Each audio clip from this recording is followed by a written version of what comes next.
AITA for expecting not to have to pay for Thanksgiving groceries. I've never posted here before, but I've been reading for a while, and I think I need to vent. Honestly, I'm feeling stuck and confused, and I don't know if I'm overreacting or if my friend is completely out of line, so here it goes. I'm a 54-year-old woman living in Italy with my family. We've been here for a long time, but I grew up in the US, and one tradition I've held onto tightly is Thanksgiving. Every year, I host a dinner for my family and a couple of close friends, and I put my whole heart into it. It's not just about the food, it's about the connection, the warmth, and the joy of sharing something meaningful. Since we live in Italy, getting the right ingredients isn't easy. There's no canned pumpkin, no cranberry sauce, and certainly no pre-made stuffing. I've had to learn how to make everything from scratch over the years, from pumpkin puree to the pie crust. It's a lot of work, but it's worth it. My family and friends love it, and it makes me feel close to my roots. Now, let me introduce you to Anne. Anne is a 50-year-old woman I've known for a few years.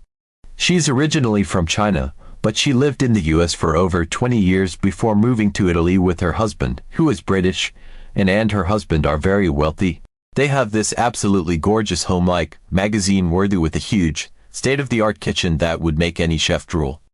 I've been there a few times for coffee or a casual lunch, and it's always struck me how different our lives are. My home is small and cozy, her place is sprawling and luxurious. But we've always gotten along well enough, and I've never felt like the difference in our lifestyles was an issue until now. A few weeks ago, Anne reached out to me with what seemed like a lovely idea. She'd heard about my Thanksgiving dinners and wanted to know if I could teach her how to make a traditional Thanksgiving meal. She wanted to host a big dinner at her house for 12 people, including her friends and a few mutual acquaintances. She said she thought it would be a fun way to celebrate and that she'd always admired my cooking. I'll admit, I was flattered. The idea of cooking in her amazing kitchen was appealing, and I thought it might be fun to share the tradition with a larger group. Plus, Anne seemed genuinely excited about learning how to make all the classic dishes, so I agreed. At first, everything seemed fine. We talked about the menu, and I kept it fairly simple. Turkey with stuffing, mashed potatoes, candied yams, roasted vegetables, cranberry sauce, an appetizer, and pumpkin pie. It's what I usually make for my family, and it's not overly fancy, just the basics. And seemed happy with the plan, and I started to get excited about the idea. But then, the little red flags started popping up. The first issue came up when Anne decided she didn't want to have the dinner on Thanksgiving Day itself.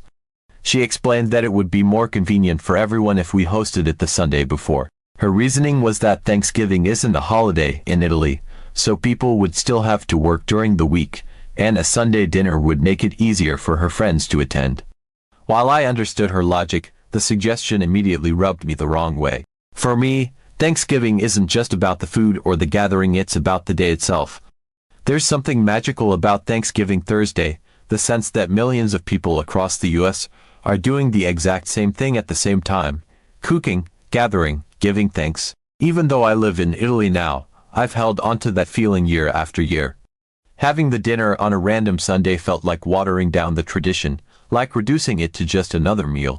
Still, I reasoned with myself that the date wasn't the most important thing, and if it made things easier for her, I could be flexible. I told myself not to let it bother me and agreed to the new plan.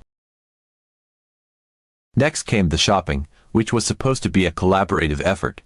I suggested that Anne and I go shopping together so I could show her where to find some of the harder-to-source ingredients. Thanksgiving in Italy isn't exactly straightforward. You can't just stroll into a supermarket and grab a can of cranberry sauce or a ready-made pie crust. Over the years, I've discovered specific shops and suppliers for things like fresh cranberries and the right spices. I thought shopping together would be a practical way to split the workload and also give her insight into what goes into preparing a Thanksgiving meal from scratch. But when we started discussing logistics and casually suggested that I handle the shopping on my own, she said it would make more sense since I already knew where to go and what to buy. She added that she'd reimburse me for her half later. At first, I thought I'd misunderstood her. What did she mean by her half? Wasn't she hosting the dinner at her house? I had assumed that, as the host, especially given that she was inviting her friends, she would be covering the cost of the ingredients. I was already contributing my time, effort, and expertise, not to mention teaching her how to make the dishes. Why would I also be expected to pay for half of the food? When I asked her to clarify, she explained matter-of-factly that since it was a collaboration, she thought it was only fair for us to split the cost evenly. I was floored. I already felt like I was going above and beyond. I had agreed to plan the menu, figure out the shopping list, track down all the specialty ingredients, and cook the entire meal while simultaneously teaching her how to do it herself, all for a dinner that she was hosting in her home for her friends. And now, on top of all that, I was supposed to pay for half of it. I tried to explain to her that this wasn't something I could afford.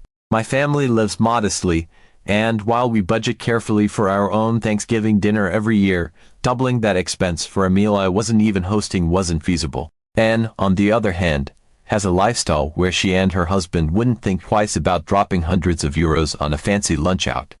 I had assumed, perhaps naively, that she would cover the costs without question. But she didn't seem to grasp why this arrangement was unfair or unreasonable. Instead, she acted as though I was being difficult for even bringing it up. Instead of reconsidering, and began suggesting ways to cut corners on the dinner. At first, she proposed scaling back the menu. She mentioned that we could skip some of the dishes or make smaller portions to save money and effort. Specifically, she suggested eliminating the candied yams and cranberry sauce altogether, calling them unnecessary extras. I was caught off guard. These aren't just random additions to the table, they're staples of a traditional Thanksgiving meal. To me, they represent the diversity and richness of the tradition. I tried explaining that these dishes are part of what makes Thanksgiving feel complete, but she brushed it off, saying her friends wouldn't care or wouldn't even notice if certain items were missing. Then came the comment that really stung, and said, almost flippantly, that her friends don't eat like pigs and wouldn't need such large portions anyway. The words hit me like a slap. I didn't know what to say at first. Was she implying that my usual Thanksgiving meals were excessive or gluttonous, that my family and friends overeat? The traditions I've spent years preserving are deeply meaningful to me. They're about abundance, generosity, and sharing, not overindulgence. But here she was, reducing it to some kind of critique on portion sizes. It felt like a fundamental misunderstanding of what Thanksgiving is about and a dismissal of everything I was bringing to the table literally and figuratively. I kept thinking, if you want to host a Thanksgiving dinner, why can't you respect what it entails? Why ask me to teach you if you're just going to tear it apart? And then, as if that wasn't enough, things took an even weirder turn. I found out through a mutual acquaintance that Anne had gone behind my back and asked another guest to make the pumpkin pie using my recipe. I couldn't believe it. This was after she'd already agreed to the menu and told me she wanted to learn how to make the pie herself. The pie is one of the most iconic parts of the meal, and making it from scratch in a country where you can't even buy canned pumpkin is no small feat. It takes effort, skill, and preparation. I'd offered to show her exactly how to do it, but instead, she tried to pawn the responsibility off on someone else. Why? Because she didn't want to buy the ingredients herself. It felt so disrespectful, like she was trying to sidestep any real involvement while still reaping all the benefits. This wasn't just about the pie or the recipe, it was about the principle. She'd come to me, asking to learn and share in this tradition, but now she was trying to outsource parts of it, as if the work and care that went into it didn't matter. Worse, it made me feel like she didn't actually value my time, effort, or expertise. She wanted the glory of hosting a Thanksgiving dinner without putting in the effort or even the respect to do it right.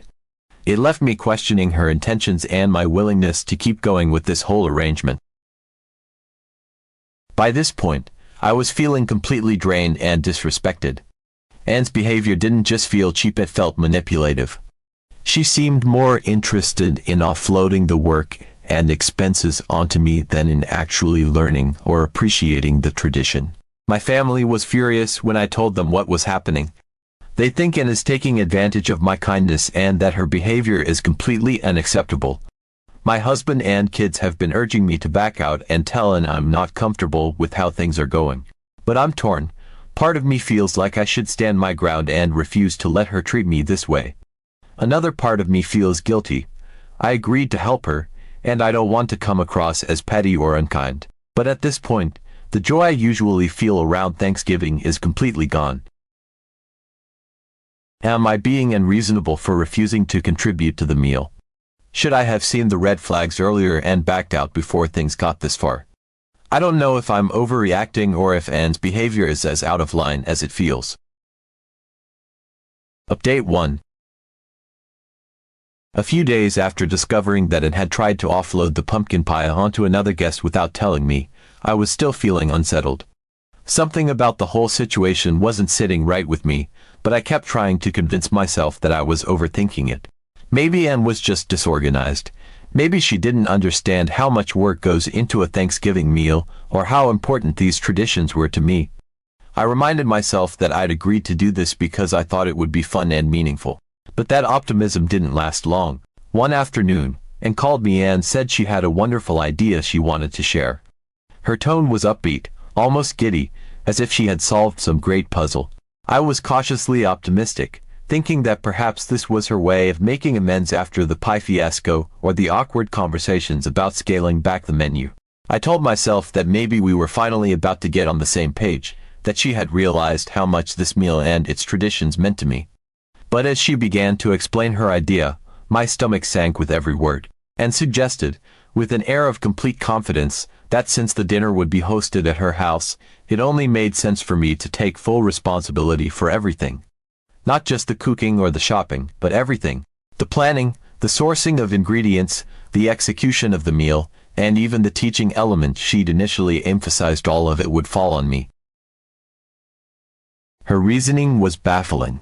She said that because I already knew how to prepare a Thanksgiving dinner and had the experience of organizing it every year, it would be much easier for me to handle everything on my own. In her view, my familiarity with the process made me the natural choice to oversee the entire event. In exchange, she would provide her home as the venue and help out wherever she could. She delivered this suggestion as though it were some kind of gift to me, as though offering her house was a huge favor that should make me eager to take on the rest of the work. I was stunned into silence. My mind raced, trying to process what I'd just heard. This was not even remotely close to what we had originally agreed upon. From the beginning, Anne had approached me with the idea of learning how to prepare a Thanksgiving meal. She had framed this as a collaborative experience, where I would guide her through the process, teaching her the techniques and recipes so she could fully participate in the tradition. That was why I had agreed to this in the first place. It sounded like a meaningful way to share something I love. But now, she was essentially asking me to take over the entire event while she played host, reaping the benefits of a beautiful, meticulously prepared Thanksgiving dinner without lifting a finger. The more I thought about it, the more I realized how dismissive this was of everything I'd already done. I'd spent hours planning the menu, organizing a shopping list, and preparing to teach her, all because she had claimed to want to learn. And now she was trying to pass everything off to me as if that was the plan all along. It wasn't just the sheer audacity of her suggestion that bothered me, it was the complete lack of acknowledgement for the emotional and cultural significance this holiday held for me. Thanksgiving isn't just another meal. It's a deeply personal tradition, one that I've poured my heart into maintaining even while living in a country where it isn't celebrated. For me, every dish, every step of the process holds meaning. I had agreed to share that with Anne because I thought she wanted to understand it, to connect with the holiday in a genuine way. But now it felt like she saw it as nothing more than an opportunity to host an elaborate dinner party for her friends, with me as the invisible engine running the whole show. I tried to remind her of our original agreement, though my voice was shaky from disbelief. I pointed out that this was supposed to be a collaborative effort, a chance for her to learn and be involved in creating the meal. That had been the entire premise of her invitation to host the dinner at her house. But Anne brushed that aside with almost dismissive ease, insisting that because it was her house and her friends attending, she had the right to make changes to the plan. She said it wasn't a big deal, as if I was overreacting for even questioning her suggestion. To her, this arrangement was just logical. Her home was the venue, so naturally, she should have the final say on how things were handled. It was as though she couldn't or wouldn't see how drastically she was shifting the dynamics of what we had agreed upon. The way she framed it, she made it sound as if she was doing me a favor by hosting the event in her beautiful home, like that alone justified every other responsibility falling onto my shoulders. But the more she talked, the more it became clear that she didn't see anything wrong with the imbalance she was creating. In her mind, this wasn't a betrayal of our agreement, it was simply a practical solution. And the worst part was, she genuinely seemed to believe she was being reasonable. It was as if she couldn't fathom why I might feel upset or taken advantage of. Her confidence in her own logic only made her suggestion feel more dismissive, as though the emotional labor and cultural significance I was bringing to the table didn't matter in the slightest. At first, I couldn't even find the words to respond. I was so taken aback by the audacity of her proposal that all I could do was sit there, replaying her words in my head and wondering how we had gotten to this point. The entire dynamic of our arrangement had shifted without warning, and I was left feeling blindsided and, frankly, insulted. This wasn't what I had signed up for, not by a long shot. It was becoming painfully clear that Anne saw this dinner as an opportunity to host a lavish event in her home, with me as the workhorse behind the scenes. What started as a collaborative and joyful experience had turned into something transactional and entirely one-sided, and I was starting to realize that my role in her plan had nothing to do with sharing a meaningful tradition and everything to do with convenience for her. Not only was I expected to do all the work, but she was also trying to position herself as the host and organizer, taking credit for a dinner that I would essentially be cooking and financing on my own. The more I thought about it, the angrier I became. This wasn't just about the money or the workload, it was about the principle. Anne had approached me with a specific request to teach her how to make a Thanksgiving dinner, and I had agreed out of goodwill and enthusiasm. But now she was trying to rewrite the terms entirely, all while making it seem like I was the unreasonable one for objecting. It felt manipulative, like she was trying to take advantage of my expertise and generosity while sidestepping any real responsibility herself. When I told Anne that I couldn't agree to her new plan, she acted like I was the one breaking our agreement. She reminded me that I had promised to help her and claimed that backing out now would be unfair to her and the guests who were expecting a Thanksgiving dinner. But the more she talked, the more I realized how one-sided her view of the situation was. She wasn't considering my time, my effort, or the fact that I was already doing her a huge favor by agreeing to teach her in the first place. Instead, she was framing this as though I owed her something, as though my initial agreement meant I was obligated to go along with whatever changes she wanted to make. At that moment, I realized I had to draw a line. I told him that I had every right to step away if I felt the arrangement was no longer fair or respectful. From the very beginning, we had agreed on a collaborative process where I would guide her through the meal preparation, but now she was shifting all the responsibility onto me while presenting herself as the host and organizer. That was never what I signed up for, and I wasn't going to let her guilt me into taking on a role I hadn't agreed to, and didn't take it well. She seemed genuinely shocked that I was standing up for myself, as if she hadn't expected me to push back at all. She tried to argue her case, but I could tell my refusal had thrown her off. For my part, I was just as shocked at how the situation had escalated. I couldn't believe how much had changed from the initial excitement of planning a Thanksgiving dinner together. What was supposed to be a fun, collaborative experience had turned into something stressful, frustrating, and deeply disappointing. Update 2. The next morning, I sent in a polite but firm message explaining that I couldn't move forward with her new plan. I reiterated that our original agreement had been for me to help her learn how to prepare a Thanksgiving meal, not to take on the entire responsibility myself. I told her that I wasn't comfortable with the way things had evolved and that I would no longer be able to participate. I was careful to keep my tone calm and professional, even though part of me wanted to let loose and tell her exactly what I thought of her behavior. Anne's response came within minutes, and it was exactly what I had expected: outrage. She couldn't believe I was backing out after I had promised to help her. She accused me of being selfish and ungrateful, insisting that I was making a big deal out of nothing. Her message was peppered with phrases like, "I thought we were friends and I can't believe you're doing this to me."